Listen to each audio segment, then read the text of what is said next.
இந்த விவகாரத்தில் எடப்பாடி வந்து திரும்ப தன்னோட கை தான் ஓங்கியிருக்கு அப்படின்றத ப்ரூவ் பண்ணிட்டாரா? ஒற்றுமையாக தான் இருக்கிறாங்க. நான் இல்லைன்னு நான் பிரிஞ்சு பிரிஞ்சா கிடக்கான்னு சொன்னேன். நான் ஒற்றுமையாக தான் இருக்கிறாங்க. ஆனால் உள்ளடி வேலை பார்க்குறாங்களா, அது உண்மை தானே? எடப்பாடி பேசுகிறப்ப பின்னாடியே நிற்கிறார் எஸ்பி வேலுமணி. இருப்பாங்க சார், பின்னாடியே இருப்பாங்க. ஆனால் கூடி பறிச்சுட்டே இருக்கிறாங்க. ரிசல்ட் வராதுக்கு முடிய தோல்வியை சொல்லிட்டாரு யார்? எடப்பாடி பழனிசாமி. அப்படி அவர் மனசுக்குள்ள அவ்வளோ விஷயங்கள் இருக்கும் பொழுது, ரெண்டாவது எடப்பாடி பழனிசாமி நடிக்கிறாரா, எஸ்பி வேலுமணி நடிக்கிறாரா அப்படின்றது தேவையில்லை. எல்லாருமே நடிக்கிறாங்க. எடப்பாடி அவர்கள் ராஜதந்திரன் சொல்லுவாங்க. சரி, ராஜதந்திரன் இருந்து போல, அரசியல் ராஜதந்திரம் தேவைதான். ஆனால் மக்கள் ஆதரவு, தொண்டர்கள் ஆதரவு, பொதுமக்கள் ஆதரவு தேவைப்படுது. 1% வாக்கு கூடி இருக்கு 2019. என்ன வாக்கு கூடி இருக்கிறான்? 2026 அதிமுக மீண்டும் ஆட்சி அமைக்கும். இடைத்தேர்தலை போட்டியோட துப்பு இல்லாதவன் எப்படிங்க 2026 நீ நாடாளுமன்ற தேர்தல், சட்டமன்ற தேர்தல் எப்படி நீ எல்லா தொகுதியும் ஜெயிச்சு நீ பெருமன் வர போற? எடப்பாடியை காலி செய்ய பாஜக சசிகலாவோட கூட்டணி வச்சிருக்கு. இல்ல, ஒரே விஷயம், நீங்க பாஜக பத்தி இது வரைக்கும் சின்னமா பேசியிருக்காங்களா? யாரையும் வாழ்த்தி பேசியிருக்காங்களா? பாஜக விமர்சிக்கவும் மாட்டாங்கன்னா அதுக்கு என்ன? எதுக்கு விமர்சனம் பண்ணணும்? எடப்பாடியே இணைங்கி வந்தா கூட டிடிவி தினகரன் வரமாட்டார் போல. அமமுக உருவாக்கப்பட்ட நோக்கம் அப்படியே இருக்கு அப்படின்னு. இல்ல, ஒரே விஷயம், அமமுக உருவாக்கின நோக்கம் அப்படியே இருக்குன்னு எல்லாத்தையும் கழட்டி விட்டுட்டு நீ மட்டும் தனியா இருந்தா என்ன செய்ய போற? கொடநாடு விஷயத்துக்கு காரணம் வந்து எடப்பாடி தான் சசிகலா நம்புறாங்களா? கண்டிப்பா. வேற யாரு? அப்ப பேரை சொல்ல வேண்டியதானே? ஏன்னா ஊருக்கு தெரியவே தெரியாதா? பச்சை குழந்தைக்கு கூட தெரியுது. அப்ப அது சசிகலா சொல்ல வேண்டியதானே? நினைக்கல சின்னம்மா கூட இருக்கிறாங்க அம்மாவோட, அவ்வளவுதான். ஆனா அம்மாவுக்கு சின்னம்மாவுக்கு எவ்வளவு இடையூறுகள் இந்த முன்னாள் அமைச்சர்கள் கொடுத்துருக்காங்கன்னு உங்களுக்கு தெரியும் நினைக்கிறேன். கார்ல வச்சு ஆக்சிடென்ட் பண்ணி லாரி வச்சு இடிக்க விட்டுருக்காங்க.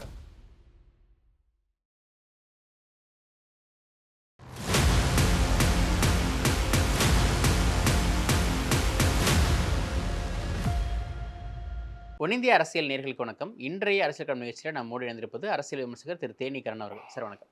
வணக்கம் சதீஷ், நலமா இருக்கீங்களா? நல்லா இருக்கேன் சார். கள்ளக்குறிச்சியில் அந்த கள்ளச்சாராயம் குடிச்சு மரணம் அடைஞ்ச விவகாரத்தில் எல்லாருமே போய் சந்திச்சாங்க. எதிர்க்கட்சித் தலைவர் எடப்பாடி பழனிசாமியும் போனார், சசிகலா அவர்களும் போனாங்க.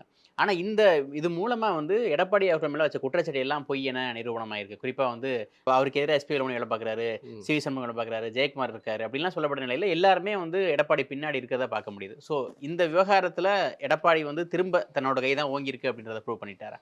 முதல்ல எங்களுடைய இந்த குடும்ப பிரச்சனை பேசுறதுக்கு முன்னாடி கள்ளக்குறிச்சியில் இறந்த அந்த 57 பேர், அந்த இறந்த அந்த அப்பாவிப்பட்ட கூலி தொழிலாளர்கள் அந்த கள்ளச்சாராயம் குடிக்க வேண்டிய கட்டாயத்தில் ஏன் இருக்கிறாங்கன்னா, கூலியும் கம்மி, வறுமையில் இருக்கிறதுனால அவங்களோட உடல் வலியை போக்குறதுக்காண்டி குடிச்சிட்டு இந்த உயிரிழந்த அத்தனை நபர்களுக்கும் எனது சார்பாகவும் எனது தலைவியான சின்னம்மாவங்க சார்பாகவும் ஒரு ஆழ்ந்த இரங்கலை தெரிவித்துக் கொள்கிறேன். நீங்கள் சொன்னீங்க எல்லாரும் ஒற்றுமையாக தான் இருக்கிறாங்க, கள்ளக்குறிச்சி அந்த நிகழ்வுக்கு எல்லாரும் ஒற்றுமையாக போய் தான் விசாரிச்சுட்டு வராங்கன்னு சொன்னீங்க. ஒற்றுமையாக தான் இருக்கிறாங்க. நான் இல்லைன்னு நான் பிரிஞ்சு பிரிஞ்சா கிடக்கான்னு சொன்னேன். நான் ஒற்றுமையாக தான் இருக்கிறாங்க. ஆனால் உள்ளடி வேலை பார்க்குறாங்களா, அது உண்மை தானே? உள்ளடி வேலை பார்க்குறது உண்மை தானே? சட்டப்பேரவையில் எடப்பாடி பேசுகிறப்ப பின்னாடியே நிற்கிறார் எஸ்பி வேலுமணி. இருப்பாங்க சார், பின்னாடியே இருப்பாங்க. ஆனால் கூடி பறிச்சுக்கிட்டே இருக்கிறாங்க. நீ அவரே கட்சி அலுவலகம், சட்டப்பேரவை வேறு, கட்சி அலுவலகம் வேறு. சட்டப்பேரவை என்பது வேறு, அது பப்ளிக் பிளேஸ் மாதிரி. அது கட்சியில் என்பது வீடு. அந்த வீட்டுக்குள்ளே வச்சு புலம்புறாரு. 70% பேர் நிர்வாகிகள் எனக்கு உண்மையாக இருக்கல, உண்மையாக உழைக்கல. ஃபஸ்ட்டே அந்த தோல்வியை குறுக்கிட்டு காமிக்கிறாரு.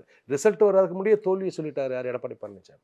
அப்படி அவர் மனசுக்குள்ள அவ்வளோ விஷயங்கள் இருக்கும் பொழுது, ரெண்டாவது எடப்பாடி பழனிசாமி நடிக்கிறாரா, எஸ்பி வேலுமணி நடிக்கிறாரா அப்படின்றது தேவையில்லை. எல்லாருமே நடிக்கிறாங்க. அந்த நடிப்பு எத்தனை நாளைக்கு போகும், எத்தனை மாதங்களுக்கு போகும்னு நம்ம போக போக பார்க்க தான் போகிறோம். என்னன்னா, எந்த ஒரு உங்களுக்கு நீங்கள் ஒரு ஊடகவியலர், உங்களுக்கு தெரியும், ஒரு அரசியல் கட்சியில் எந்த ஒரு இயக்கமாக இருந்தாலும் சரி, அந்த இயக்கம் என்பது ஒரு முன்னேற்ற பாதைக்கு போனால் தான் அந்த கட்சியில் இருக்கக்கூடிய நிர்வாகி பொறுப்பாளர்களுக்கு ஒரு பெருமிதம் இருக்கும். அவன் உழைக்கிறதுக்கு அந்த உழைப்புக்குன்னு ஒரு ஊதியம் இல்லை, அந்த பெருமையாவது இருக்கும், ஒரு நம்பிக்கையோடு செயல்படுவான். நீங்கள் இருக்க மோசமான நிலைக்கு போயிட்டுருக்கீங்க, அதான பாலத்துக்குள்ளே போயிட்டுருக்கீங்களே. அப்படின்ற போது யாரு போகல? திமுக கூட தான் போச்சு. 1991 திமுகவுக்கு 2 சீட்டு, 2014 திமுக வாஸ் அவுட் இருக்கட்டும். இப்ப பார்க்கல, இப்ப திமுக வளரலையா? அதே மாதிரி அதிமுக இல்லை இருந்தாலும் ஒரு கட்டமைப்பு, அந்த கட்டமைப்பு அவங்க தான் சொந்தக்காரங்க. புரியுதுங்களா? வெற்றியோ தோல்வியோ ஒரு நிர்வாகி கூட குழப்பம் இல்லை. அதில் வைகோக்கு அடுத்து யார் பிரிஞ்சுதா சத்தியம்ல வைகோ உள்ளே வந்துட்டார். அப்படி பிரிஞ்சு போய் வைகோ கூட உள்ளே வந்துட்டார். அப்படி இருக்கும் பொழுது அதிமுகக்குள்ளே குழப்பம் எப்போ இருந்தாரமோ, அம்மா இறப்புக்கு பிறகு குழப்பமாக போயிட்டு இருக்கு. அப்போ நீங்கள் தலைமையேற்ற பிறகும் குழப்பம், தலைமையேற்று ஒரு 4.5 ஆண்டு ஆட்சி புரிஞ்சுங்க. அந்த ஆட்சியில் ஏகப்பட்ட பிரச்சனை வருது.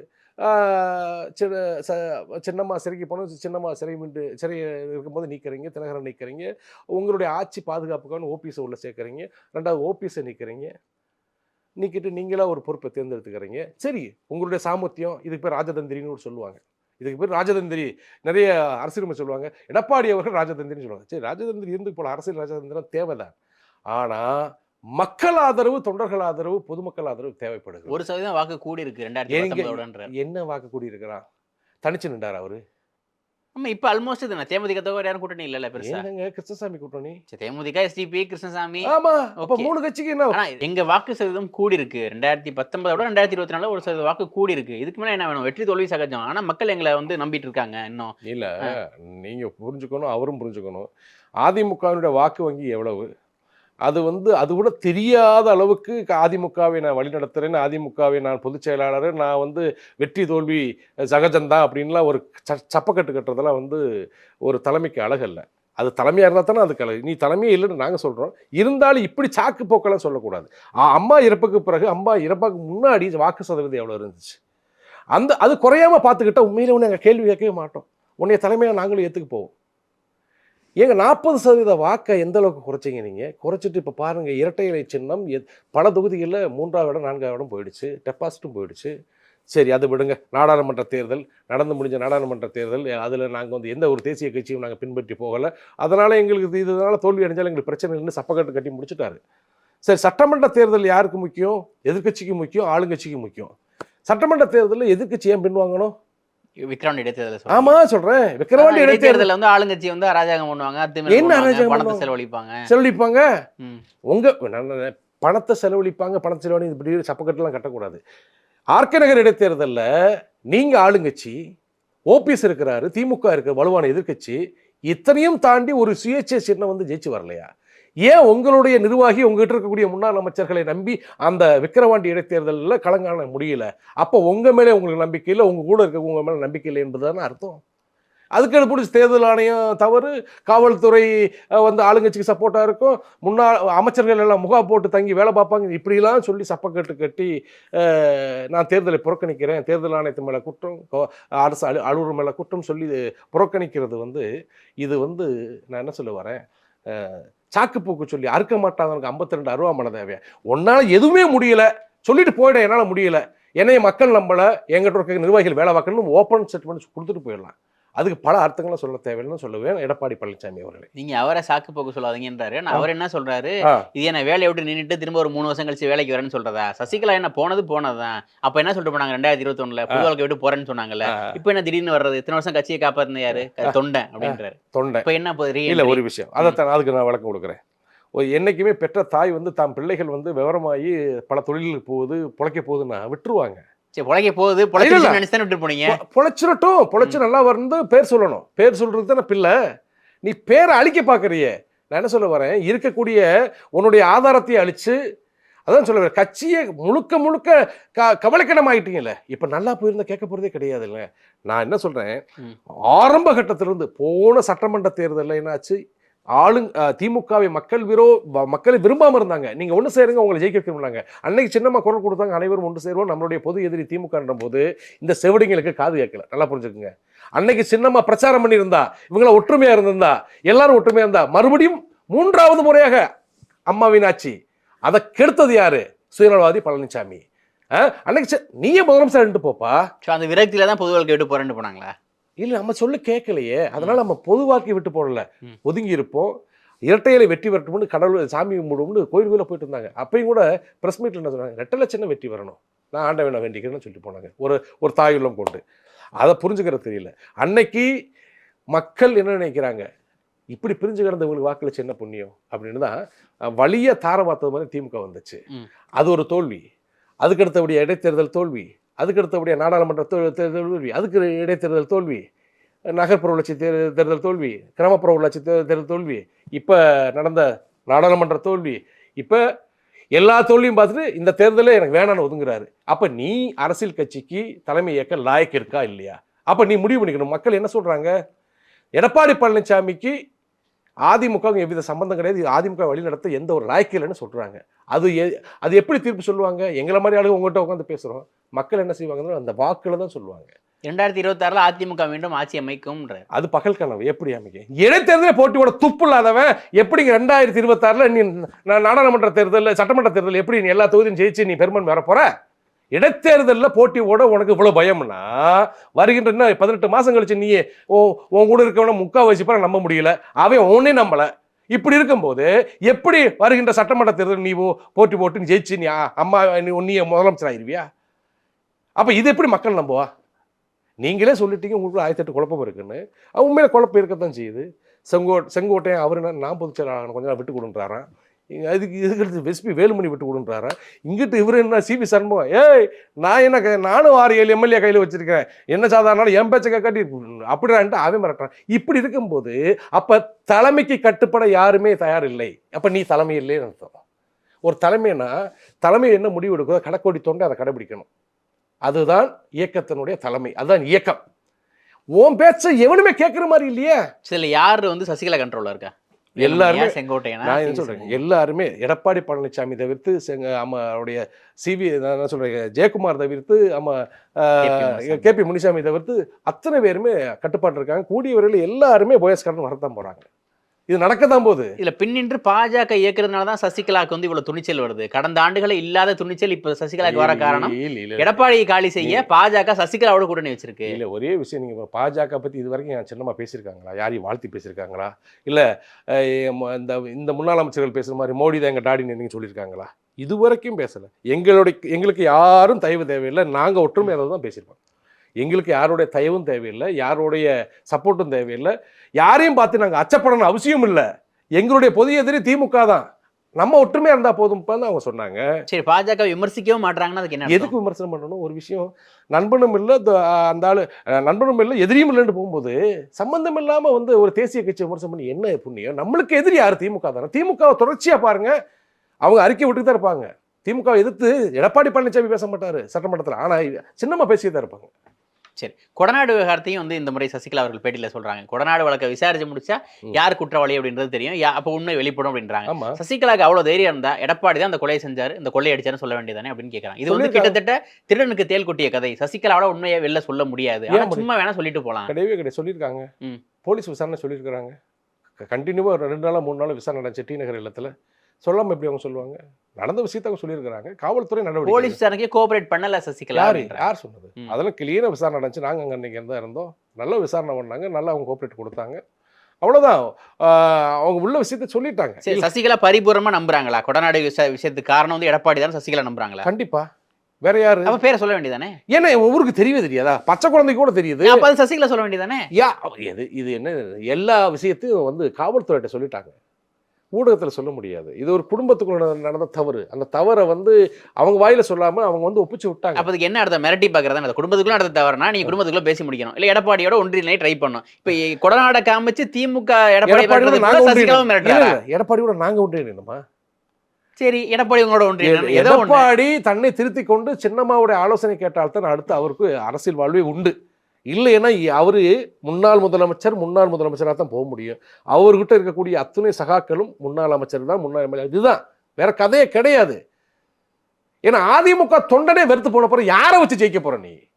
இல்லை திமுக காரவனை ஓட்டு போடுவானா? இல்லை பிஜேபி காரவனை ஓட்டு போடுவானா? பிஜேபி கார ஓட்டு போற யாரு? அதிமுக ஓட்டா போச்சு.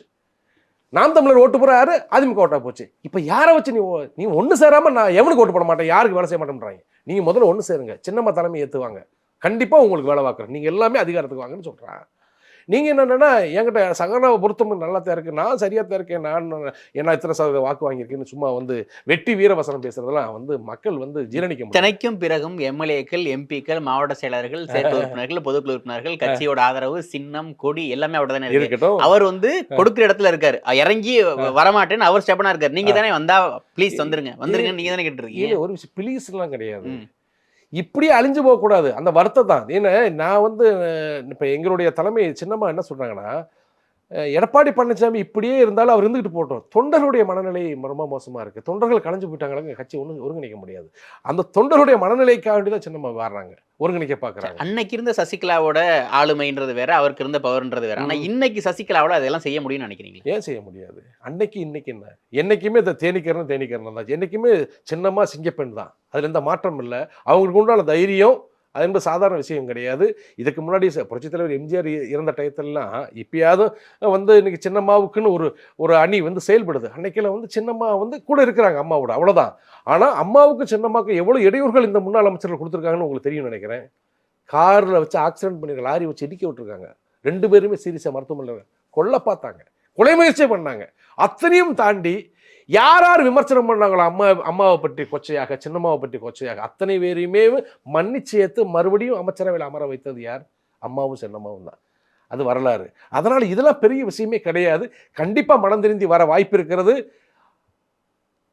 புரட்சித் தலைவர் எம்ஜிஆர் எப்படி கட்சியை வழி நடத்துறாரோ அதே ஒரு அம்மா எப்படி கட்சியை வழி அதே அந்த பாணிகளை தான் சின்னம்மா வழி நடத்துவாங்க, சுயநலம் இல்லாம பொதுநலத்தோடு. எடப்பாடியே இன்னைக்கு வந்தா கூட டிடிவி தினகரன் வரமாட்டார் போல. அமமுக உருவாக்கப்பட்ட நோக்கம் அப்படியே இருக்கு அப்படின்னு. இல்ல ஒரே விஷயம், அமமுக உருவாக்கின நோக்கம் அப்படியே இருக்குன்னு எல்லாத்தையும் கழட்டி விட்டுட்டு நீ மட்டும் தனியா இருந்தா என்ன செய்ய போற?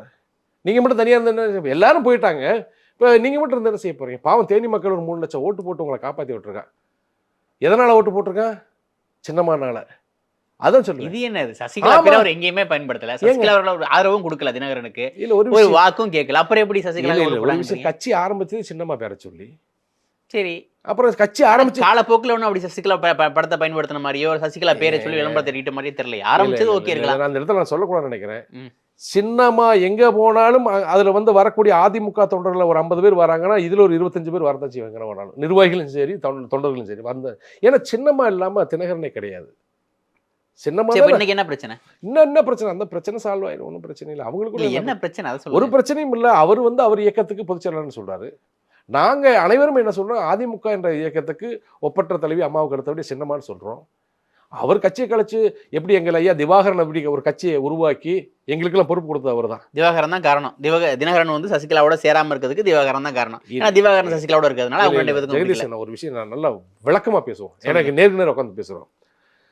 தினகரன் அவர்கள் கட்சி எப்ப ஆரம்பிச்சாரு?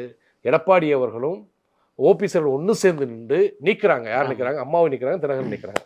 நீக்கின பிறகும் நாங்கள் இவரை சிறையில் தூக்கி போட்டுருவாங்க, திகார் சிறையில். அன்னைக்கு புகழேந்தி, நாஞ்சில் சம்பத்து, அதே போல் பல நண்பர்கள் சேர்ந்து நாங்கள் மதுரையில் ஆர்ப்பாட்டம் ஆரம்பிக்கிறோம். தொடர்ச்சியாக இவருக்கு ஒரு எழுச்சியை கொண்டு வந்தோடனே இவருக்கு ஒரு புத்துணர்ச்சி கொண்டு வந்தோம். ஜெயிலை விட்டு வெளியே வந்தாலும் தைரியமாக நிற்க வச்சு தேர்தலை சந்திக்க வச்சு ஆர்கே நகர் இடைத்தேர்தலில் ஜெயிக்க வைக்கிறோம். 2வது கட்சி வளர்த்தோடனே என்ன ஆகுது கதையை? இவர் ஒரு எம்எல்ஏ சீட்டு ஜெயிச்சிட்டாரு, கட்சிக்கு பொதுச்செயலாளர் ஆகிட்டாரு. அதுக்கடுத்த தன்னை பெருசாக கிரியேட் பண்ணிட்டாரு. அப்போ கிரியேட் பண்ண பிறகு உள்ளே இருக்கக்கூடிய நிர்வாகிகள் யாரும் முன்னாள் அமைச்சர்கள், 3 முறை எம்எல்ஏ ஜெயிச்சவங்க, 2 முறை எம்பி ஜெயிச்சவங்க. அவங்களுக்கு உண்டான மரியாதை கொடுக்கணுமா இல்லையா? அந்த கார் செட்லேயே உட்கார வச்சிருப்பார் 2 மணி நேரம். அவர் வீட்டுக்குள்ளே தான் இருப்பார். இதை ஜீரணிக்க மாட்டாப்புல தான் ஒருத்தன் கலந்து போனான். அவருடைய ஆணவ போக்கு, அவருடைய அந்த ஜெயிச்சப்புறம் தனக்குள்ள ஒரு வட்டத்தை போட்டுக்கிட்டாரு. அதுதான் நடந்தது. அப்போ அந்த நேரத்தில் என்ன பண்ணார் திவாகரன் அவங்க? எப்பா அதிமுக நிர்வாகி அப்புறம் அந்த குழப்புறான் பாவம், இவங்க ஊர் எங்கே போவான்னு புறாத்தை அரவணைச்சு வச்சு ஒரு இயக்கமாக ஆரம்பிச்சு, இந்த இயக்கம் நிரந்தரம். அவர் சொல்றாரு, இந்த அண்ணா திராவிடர் கழகம் நிரந்தரம் இல்லை, சின்னம்மா என்னைக்கு வராங்களோ அன்னைக்கு இதை கலைச்சிட்டு அவங்ககிட்ட ஒப்படைச்சிடணும்ப்பா, நீங்கள் திமுகவுக்கு யாரும் போயிடக்கூடாது அப்படின்னு. அதில் தப்பிச்சு போனவங்க தான் தங்கத்தமிச்சல்னு செந்தில் பாலாஜி. மற்றவங்களாம் அவங்க போயிட்டாங்க. அது அவங்க வேற மாதிரி போயிட்டாங்கன்னு வைக்கல. அப்படி ஒப்படைக்க மனசு இருக்கு அவருக்கு, சின்னம்மாட்ட ஒப்படைக்க மனசு இருக்கு. ஒப்படைச்சா உண்மையிலே அவரை நாங்கள் நல்ல மனசை ஏற்றுக்குருவோம், எப்பயுமே துணை பொதுச்செயலாளர் இருக்கலாம். அதனால் அவருடைய போங்க விட்டுருங்க. ஏன்னா அவர் கட்சி தனியாக ரெஜிஸ்டர் பண்ணிட்டாரு, தனியாக அவர் போட்டி போடுறாரு. அவர் வர்றாரு, வராமல் போகிறாரு. எங்களுடைய தொண்டர்களும் எங்களுடைய நிர்வாகிகள் ஒன்று சேர வாய்ப்பு இருக்கிறது. எடப்பாடி பழனிசாமி, கேபி முனியசாமி, ஜெயக்குமார் போன்ற இந்த 3 நபர்களும் வேண்டாம் தனியாக நின்று ஒரு கட்சி ஆரம்பிச்சுக்கிட்டோம். மற்ற நபர்கள்லாம் சேர போகிறாங்க. கூடிய விரைவில் சின்னம்மா தலைமையிலே மிகப்பெரிய ஒரு பொதுக்கூட்டம் நடத்த திட்டமிட்டுக்கிட்டு இருக்கிறாங்க. அதில் பாருங்க, இருக்கக்கூடிய முன்னாள் அமைச்சர்கள் முன் வரிசையில் உட்காந்துருப்பாங்க. பிரஸ் மீட்ல கூட தான் சொன்னாங்க, இப்போ ஒரு வாரத்துக்கு முன்னாடி பிரஸ் மீட் கொடுத்தாங்களே, அப்போ கூட தான் முன்னாள் அமைச்சர்கள்லாம் நிற்க போறாங்கன்னாங்க. ஆனால் ஒன்றும் நடக்கல. இல்லை, வருவாங்க. எங்கே போகிறாங்க? வேற வழி கிடையாது யாருக்கும். சின்னம்மா தவிர்த்து அடைக்கலம் எங்கேயுமே கிடையாது அவர்களுக்கு. சரி, இன்னொரு குற்றச்சாட்டையும் கடுமையா மறுத்திருக்காரு. அதிமுக இப்ப சாதி கட்சியா மாறிட்டு இருக்கு, ஒரு சாதி அடையாளம் வந்துட்டு இருக்குன்னு சசிகலா சொன்ன நிலையில அப்படிலாம் கிடையாது. அப்படி ஒரு குற்றச்சாட்டு வந்து சும்மா பொத்தம்பதுவா சொல்றது, வேற ஒன்றும் சாக்கு இல்லாம ஒரு ரீசன் அவங்களா உண்டு பண்றாங்க அப்படின்றார். இல்ல ஜாதி அரசியல் பண்ணவர் தான். அது இல்லன்னு சொல்ல முடியாது. அது செங்கோட்டைன்னு ஒரு ட்ரிப் ஒரு ஸ்டேட்மெண்ட்ல குடுத்துட்டாரு. ஆமா கவுண்டர் கட்சின்னு சொல்றாங்க. ஆமா கவுண்டர் கட்சி இருக்கக்கூடாதா? இருக்கக்கூடாதா? அப்படின்னு சொன்னவர் தான் செங்கோட்டையன். அப்படி வந்து அவங்களுக்குள்ள ஒரு உணர்வு இருக்கத்தான் செய்யுது. அத ஜீரணிச்சுக்கிட்டு தென் மாவட்டத்தில் இருக்கக்கூடிய முன்னாள் அமைச்சர் இருக்கிறாங்க. அவங்க வேண்டாம் இருக்கலாம். தொண்டர்கள் இருப்பாங்களா? தொண்டர்கள் எல்லாமே ஜாதி மதத்துக்கு அப்பாற்பட்டவங்க. ஜெயலலிதா அவர்கள் யாருக்கு பதவி போட்டாங்களோ அவங்க தான் இன்னும் இருக்காங்க.